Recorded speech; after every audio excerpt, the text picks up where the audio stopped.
is a true story for you. As you know, my dad still lives in the Golden Triangle, Victoria, and he has found a bit of gold in his time. This story is about a rubbish dump, or hole, near a gold claim. He and his mates cleaned one of these holes out, and they called it the jewelry shop. He came over to WA, as he does quite often, and stayed with me for a while. One day he pulls this set of rosary beads out and says you can read the Lord's Prayer through the cross. As it had a stone in it, I thought he's having a land of me, but no. He was not. I held it up to the light and could read the Lord's Prayer through the stone. I was gobsmacked. We think maybe a wife of one of the prospectors got it caught on some wire, and it broke and fell through all the rubbish to the bottom of the pit. A lot of other things have come out of the hole. The jewelry shop, a true story. If you like, I will contact him and get him to send a picture.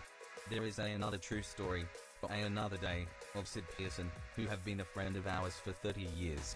It's about a very large nugget. It was on national TV. Hope you enjoyed his story.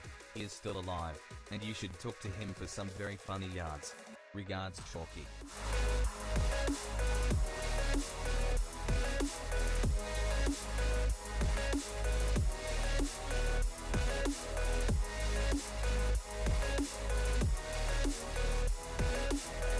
This one is true. I found pounds of gold while pocket prospecting with a metal detector. The day I detected the insanely rich gold deposit, I felt it coming before it even happened. While I was digging out the gold, I was still in denial. I told myself this couldn't be true. My mind couldn't comprehend how incredibly rich the gold was. As I tossed the ore into buckets, the host rock was still hanging from the gold chunks. Giving everything I had, I tore a hole in the mountainside and kept digging deeper and deeper. I was exhausted, my hands were bleeding, but I didn't care. The daylight was fading fast, the sun was just beyond the mountains now, leaving nothing but skylight. I knew there was more, much more, but the day had ended. I couldn't keep going. I didn't expect this to happen. I didn't have light, I didn't have the tools I needed to get more. I was forced to leave that night and come back with the sun on my side the next day. Good news is that I recorded it. Just haven't shared it with anyone yet. Hope all is well. Until next time.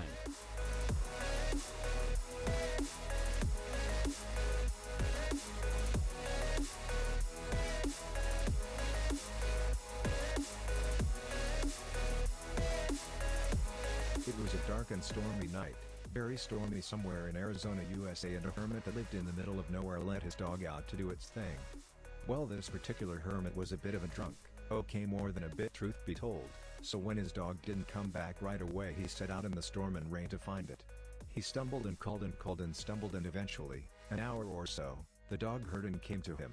Tired, half lost and soaked to the bone, they set out back to the house, and at some point the hermit stopped to sit on a rock outcropping and rest. Looking at his feet with his flashlight, he noticed a bit of yellow color on a rock. He kicked it with his foot and the rock moved, but not too far. So he reached down to pick it up and it was stuck. He twisted and pulled and twisted, and finally the rock broke free. He inspected it and realized it was gold in the rock. So he covered the spot with a few branches and shrubs, and carried it home, forgetting about it for the time being. As he was very tired and still drunk. A couple of weeks later, a detectorist friend of his stopped by to visit, and he showed his friend the rock. His friend confirmed his suspicions that it was in fact gold and asked him to show him where he had found it. They hunted for hours for the spot but couldn't find it. Many trips and years later, the detectorist and the hermit still haven't found the spot the gold came from, and the location remains a mystery to this day. Well, there's my yarn, mate, but unfortunately it's not a yarn. It's 100% truth.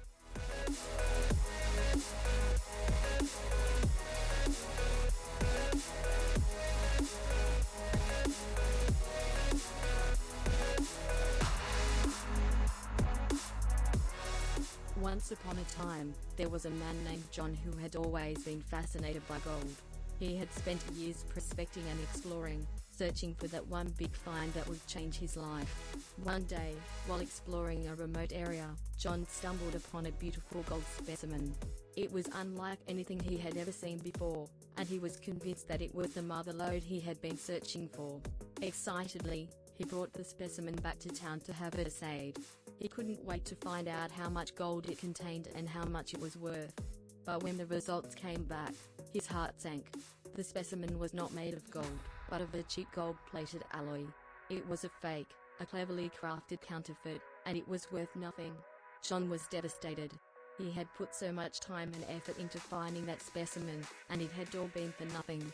He felt like a clown for being so easily fooled. But as he walked back to his home, he realized that even though the specimen was not real gold, the journey and the experience of finding it was real. He realized that the journey was what mattered, not the destination. John picked himself up and continued his search for gold. He knew that one day he will find the real gold and it will be worth all the effort. He never gave up on his dream and continued to explore and prospect, always on the lookout for the next big find.